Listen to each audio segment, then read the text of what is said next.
Access on. Alright guys, we're back with another Q&A on Friday, July 12th. How's it going, guys? Great to see you right here. Let's get this overlay started. And we have John, who's just touching base with us. Do what you have to do. Anyone else, if you're not able to stay long, I I completely understand. Yeah.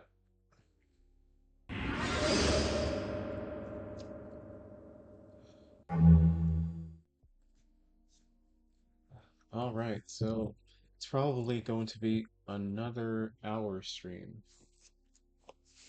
Streams worth of 1 hour. So let's dive into the news, shall we? And if you have any questions, I'll try to switch back and forth while I do the news. So let's place this thing here and let's groove. Oh, and before I go to the news, I just wanted to show you a few little gifts that I had. Um, this bongo or conga. I'm not even sure which one it is, but check this out. Nope.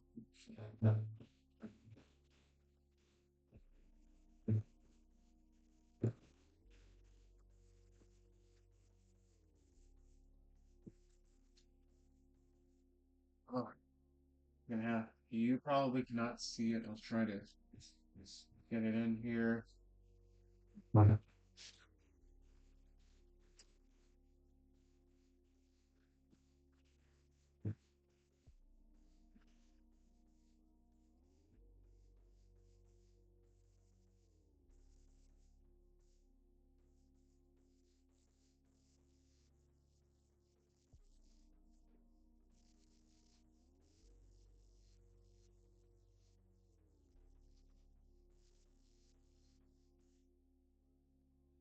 I am not sure that the thing picked it up. Let's try a different profile.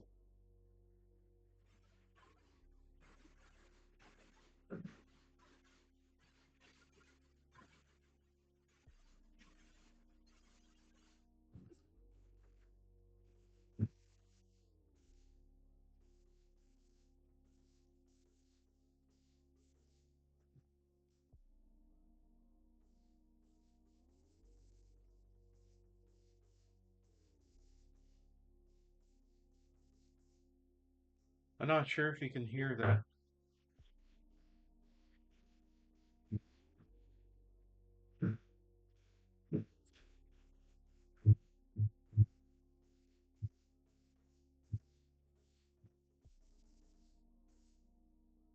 Okay, that's enough of that. And I also have this saxophone right here. We'll get into the news real soon, but I wanted to show you this new saxophone. That's my mom. What do you got? Mm-hmm.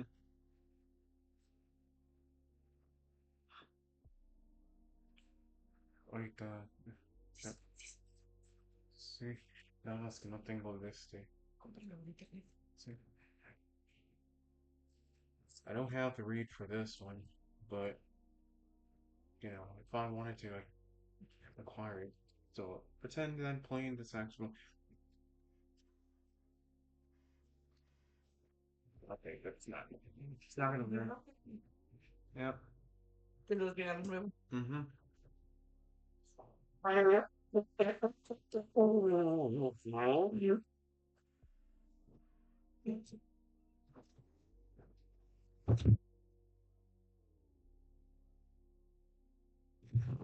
Alright, anyways, what's enough of that? And my mom is in the frame. Um, yeah. Alright. We're gonna switch to the news.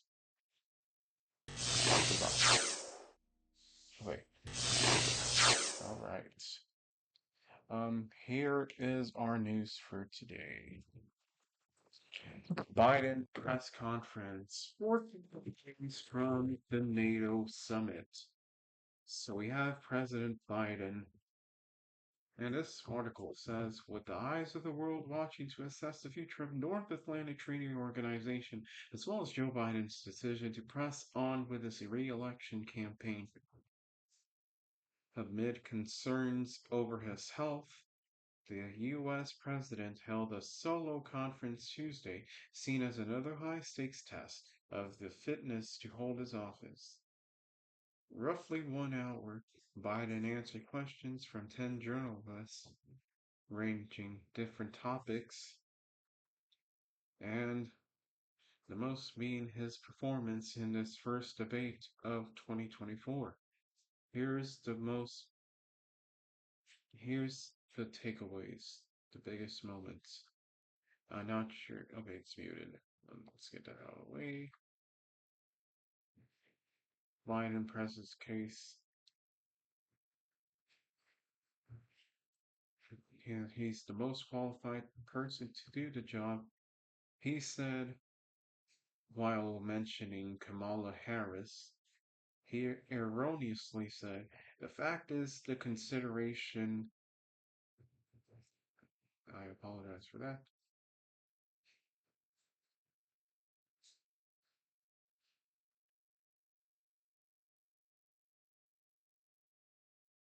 Look, I wouldn't have picked Vice President Trump to be a vice president or a vice president if I didn't think she was qualified to be president. So let's start there. So she called Kamala Harris Donald Trump, basically. The fact of the consideration is that I think I'm the most qualified person to run president. I beat him once, and I'll beat him again. There's a long way to go in this campaign, and so I am just going to keep moving, because, look, I got more work to do. I'm not in this for my legacy. I'm in this to finish the job that I started. And when speaking about Kamala Harris, first of all, the way she's handled the issue of freedom of women's bodies to have control of their bodies. Second, her ability to handle almost any issue on the board. This was a hell of a prosecutor. She was a first-rate person, and in the Senate she was really good. She's qualified to be president. That's why I picked her. Later, Biden was asked whether he reconsidered his decision to be in the race. No, unless they came back and said, there's no way you can win. No one is saying that. No poll says.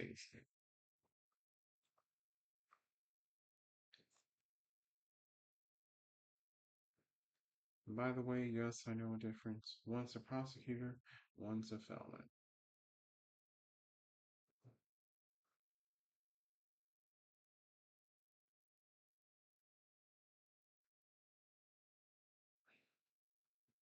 Also, apart from erroneously quoting Trump,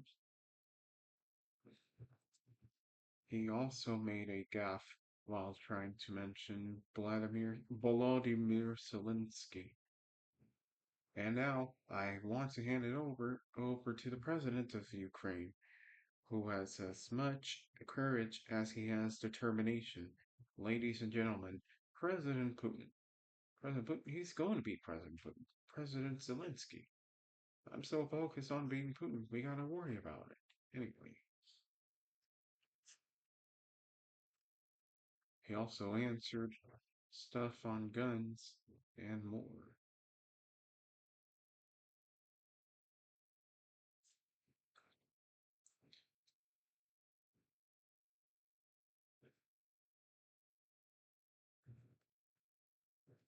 Biden also announced a big EV bill.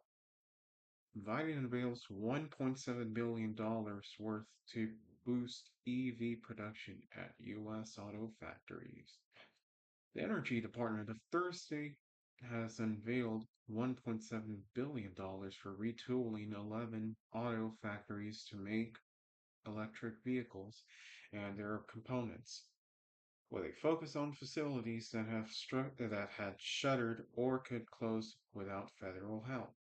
The funding underscores how the Biden administration is racing to get climate money out the door before the November election, even as it faces criticism for not moving faster on green landing. Should former President Donald Trump win a second term, he could try to scrap billions of dollars worth of federal spending aimed at accelerating America's shift to clean energy and electric vehicles.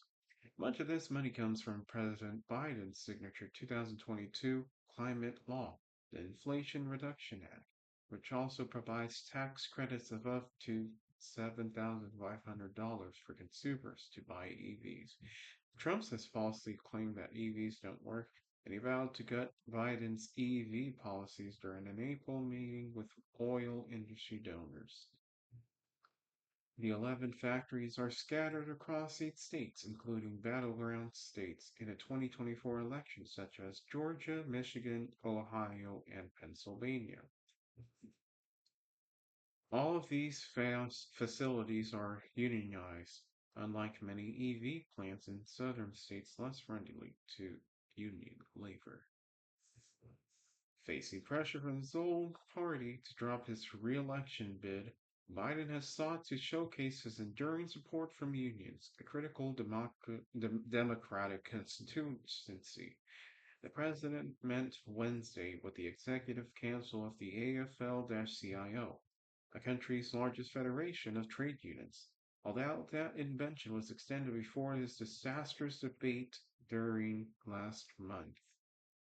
Building a clean energy economy can and should be a win-win for union workers and automakers, Biden said in a statement Thursday.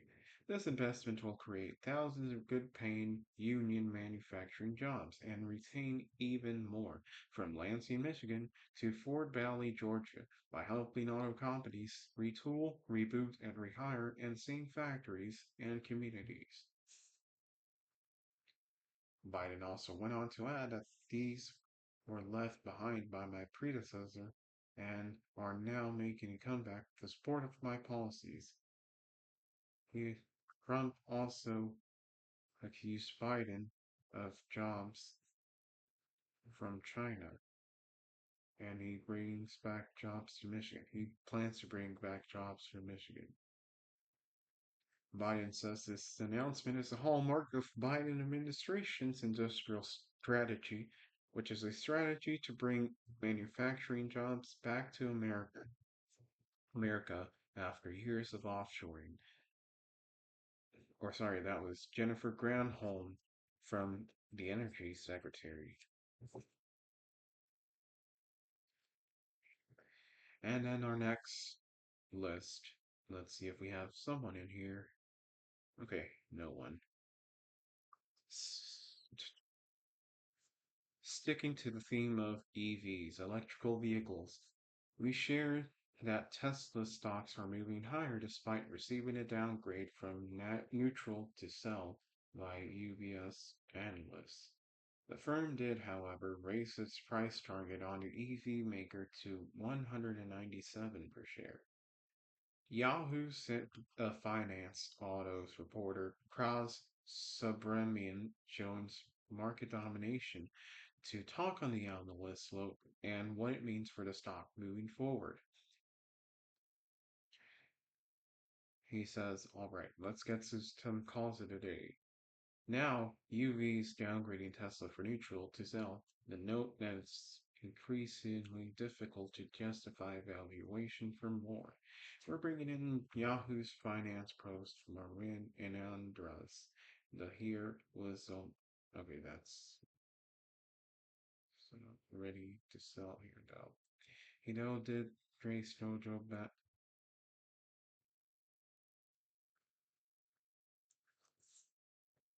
Okay, so ignore this faulty video transcript.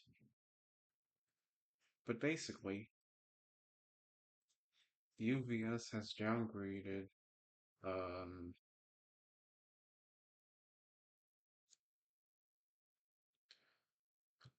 Tesla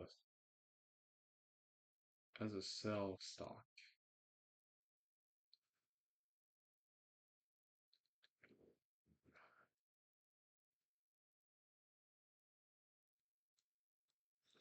What else do we have? Of course, US and Germany. That's what the heck we have. The US and Germany foiled a Russian plot to assassinate the CEO of arms manufacturer, directing weapons down to Ukraine. U.S. intelligence, according to CNN, discovered earlier this year that the Russian government planned to assassinate the chief executive of a powerful German arms manufacturer that produced arm shells, artillery shells, and military vehicles for Ukraine. The plot was a series of Russian plans to assassinate defense industry executives across Europe. The plan was to kill Armin Hopper and Hopperger and foil the plot. A high-level German government official confirmed that Berlin was warned about the plot by the US. Russia had been carrying a sabotage campaign across Europe, largely by a 6-month proxy. It has recruited local amateurs for everything, from arson attacks on warehouses to petty acts of vandalism, all designed for the stym,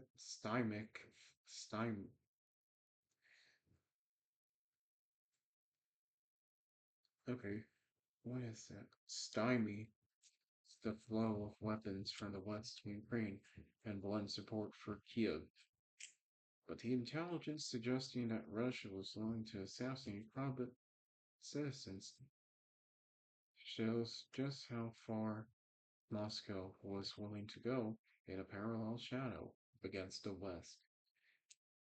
Hopperger was a obvious target. His company, Rheinmetall, is the largest and the most successful German manufacturer. What do you think?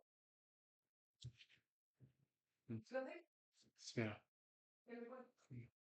We're seeing sabotage. We're seeing assassination plots. We're seeing things that have cost inhuman lives. I believe very much that we're seeing a campaign of covert sabotage activities from Russia that have strategic consequences. The United States has been discussing this issue with our NATO allies.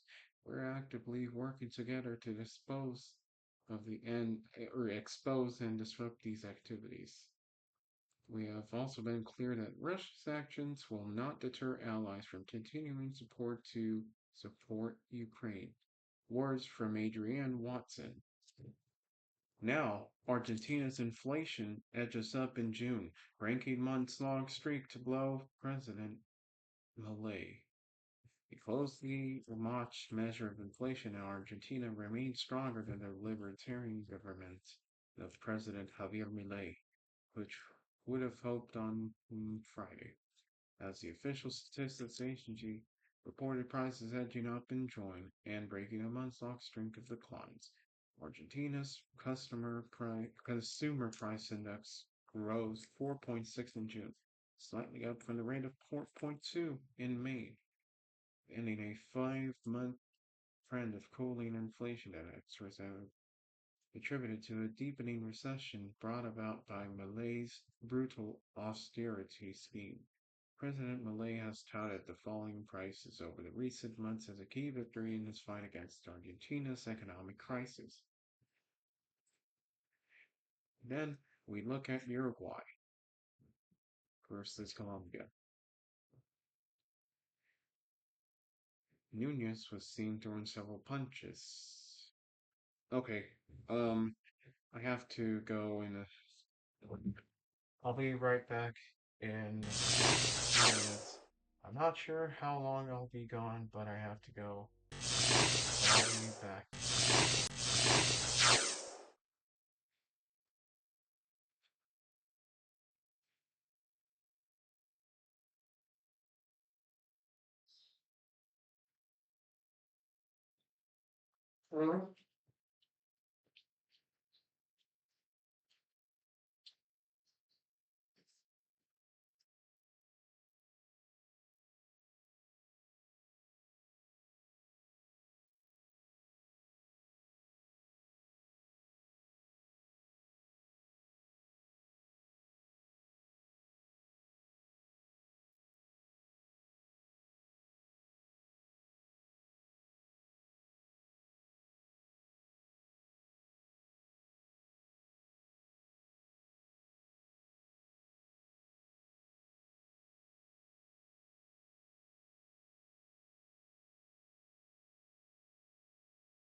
Right.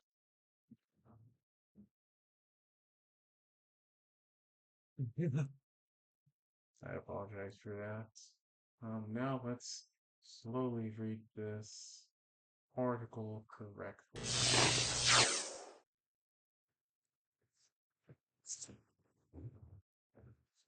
Yesterday, during the second Copa America, we had. I wasn't even watching it. Yesterday, Uruguay scored, or sorry, Colombia scored with a goal at 39 by Lerma. Then Daniel Munoz was sent off after a second yellow card to Manuel Ugarte. However, at minute 93, we had a little bit of a fight here. Hopefully, I won't get copyrighted. Oh, goodness. Yeah. Comebol is investigating this with a vengeance. And they say there's no place for intolerance and violence on and off the field.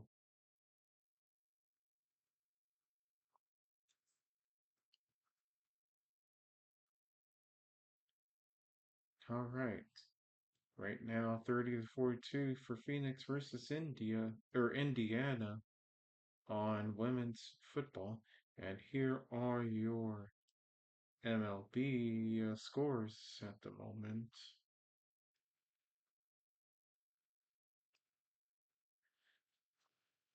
And we also have soccer, Mexican soccer at 8 and at 10. America versus Querétaro, and at 10. Mazatlan versus Atlético de San Luis.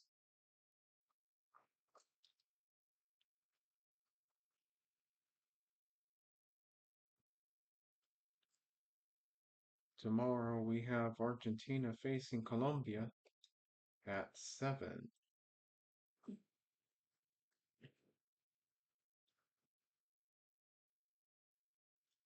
And then later we have Spain facing England. Well, actually, that would be before the Copa America. Uruguay and what's it called? Canada. They'll face each other at the same time on Saturday. And then Sunday, Spain versus England in the Euro finals at 2 o'clock Central Daylight Time. And then at 7 Central Daylight Time, Argentina versus Colombia.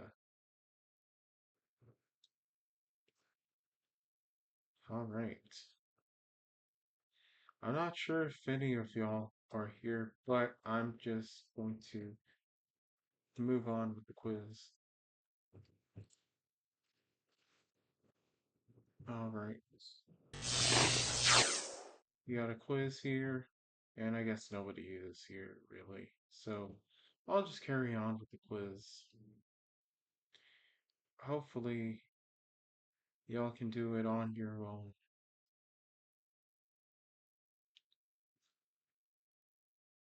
Oh, sorry. Today's quiz features old and new NHL logos. All right. Each question has 30 seconds. It's basically which NHL team did this logo belong to? All right, for this one, we've got A, Arizona Coyotes, B, Chicago Blackhawks, C, St. Louis Blues, and D, Rochester Americans.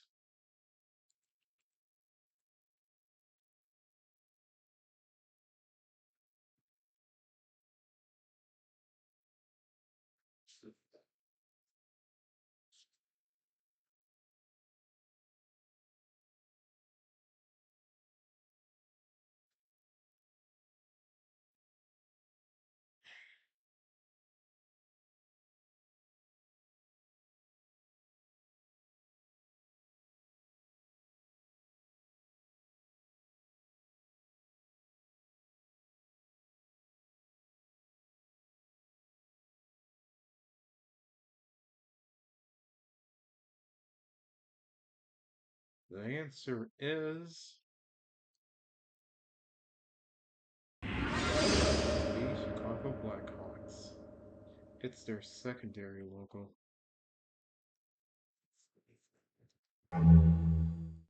Next one. Which NHL team logo does this logo belong to? A. Vancouver Billionaires. B. Buffalo Sabres. D. Colorado Rockies. Or sorry, C. Colorado Rockies. Or D. Boston Bruins. 30 seconds, go.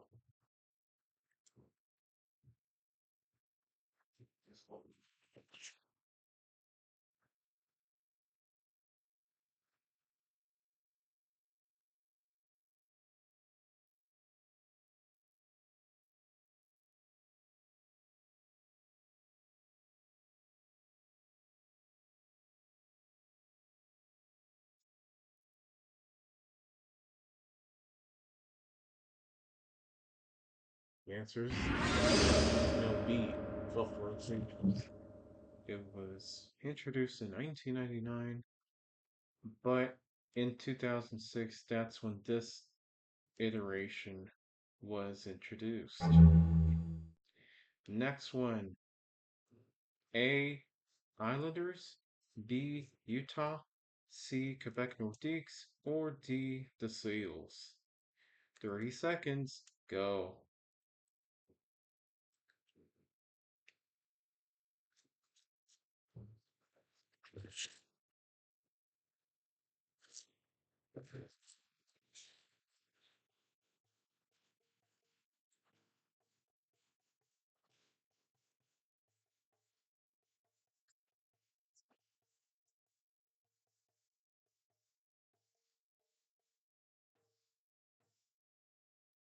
Answer is C. Quebec Nordiques. It was their old logo, which had been around for quite a while. Unfortunately, they relocated to Colorado, but fortunately, they won some Stanley Cups there. Next one. Your choices are A. Nashville Predators, B. Atlanta Flames, C. St. Louis Eagles, or D. Cleveland Barons. Your time starts now.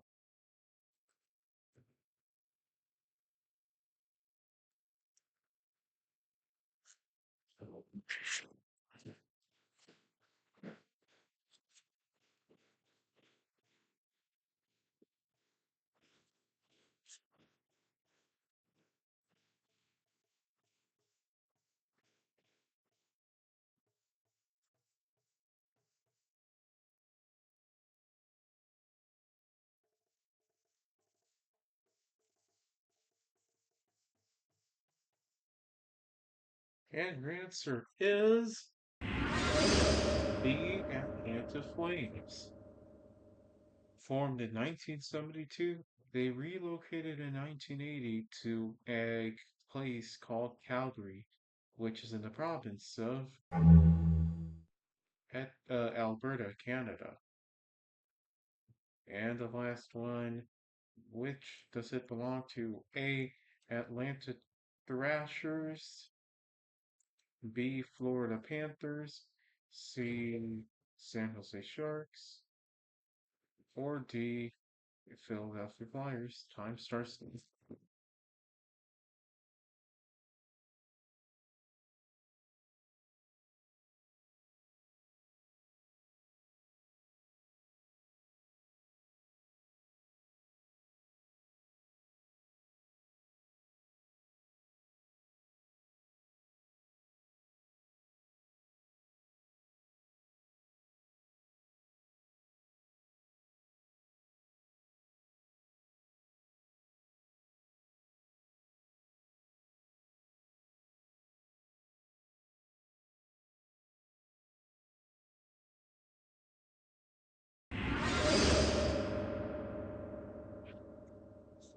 It's not Thrasher.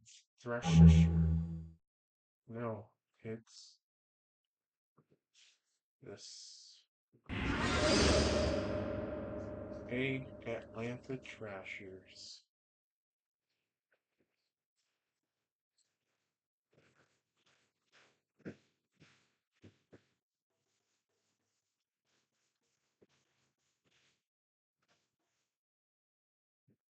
All right. They relocated in 2011 to become the Winnipeg Jets. And that's the quiz. Um, I don't think anyone came in here, but anyways, thank you for watching, and I'll see you next time. Peace.